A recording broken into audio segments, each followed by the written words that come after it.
Veronika Decides to Die is a novel by Paulo Coelho, and this is the summary of this book. Hope you will enjoy it. Let's get started. Veronika Decides to Die is a 1998 novel by Brazilian novelist Paulo Coelho. It follows the story of a 24-year-old woman's attempted suicide and stay at a mental hospital. The novel takes place in Ljubljana, Slovenia, a few years after the breakup of Yugoslavia. Veronika is a young librarian with a good life that she nonetheless finds unfulfilling. Though she has a job, friends and family, she feels nothing but apathy toward her life and feels no great draw toward the kind of life that is expected of her. She feels powerless to change her life and feels that things will only get worse as she ages, so makes a relatively passionless decision to end her life in order to find freedom. As she waits for the pills to take hold, she reads an article asking, "Where is Slovenia?" in a meter stroke. The article is stated as being written by Coelho and decides to write a letter to the editor,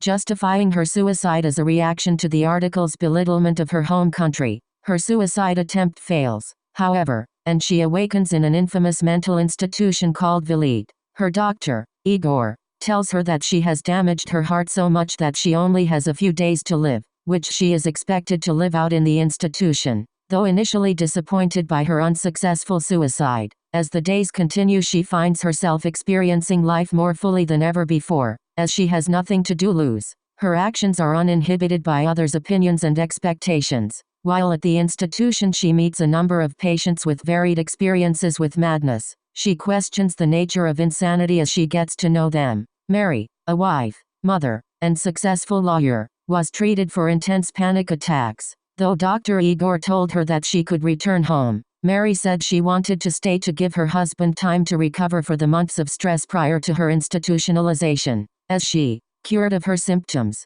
gets ready to leave and resume her life, a colleague tells her that she was being forced to resign. She begs him to let her return, stating, "I have lived with two sorts of people, those who have no chance of ever going back into the society and those who are completely cured but who prefer to pretend to be mad rather than face up life's responsibilities. I want and need to learn myself again, have to convince myself that I'm capable of taking my own decisions." He remains firm, and she loses her job. Mere days later, a lawyer visits her and informs her that her husband is seeking a divorce. Devastated, she lies and tells Dr. Igor that her symptoms have returned and asks to stay. Though he knows she is lying, he agrees, and Mary becomes exactly the type of reality-avoiding patient she begged her colleague to spare her from embodying. Another patient, Edward, is getting treated for schizophrenia. Born to a rich and powerful Yugoslavian ambassador, Edward was raised to follow in his father's footsteps. However, after an accident and a stay in a hospital he developed an ambition to paint.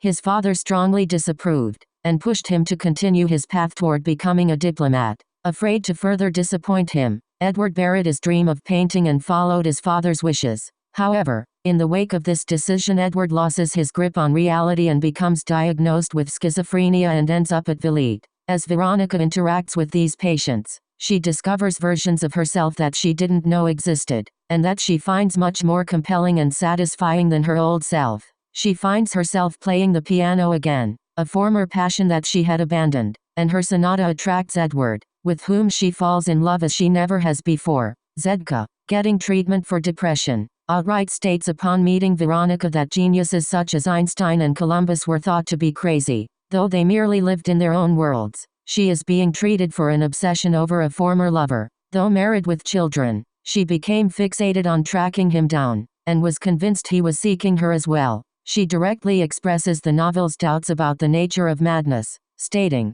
"Insanity is the inability to communicate your ideas. It's as if you were in a foreign country, able to see and understand everything that's going on around you but incapable of explaining what you need to know or of being helped, because you don't understand the language they speak there." We've all felt that, and all of us, one way or another, are insane. As Veronika approaches her final 24 hours, she finds herself reinvigorated by life and tells Dr. Igor she desires to leave the institution in her final hours to see Ljubljana Castle and give herself to one man, to the city, to life and, finally, to death.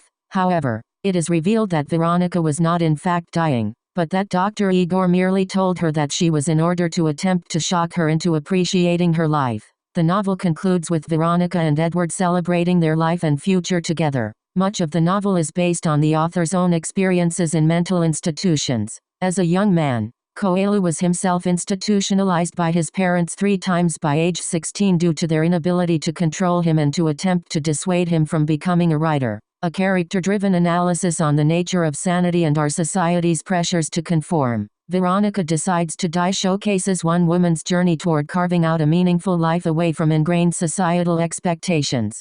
That's the end of this story. Veronika then lived joyfully and lived every moment of her life. She was thankful for every breath she was taking. For more of these videos, subscribe to this channel and press the bell icon to be the first to get notification. Make it a great day.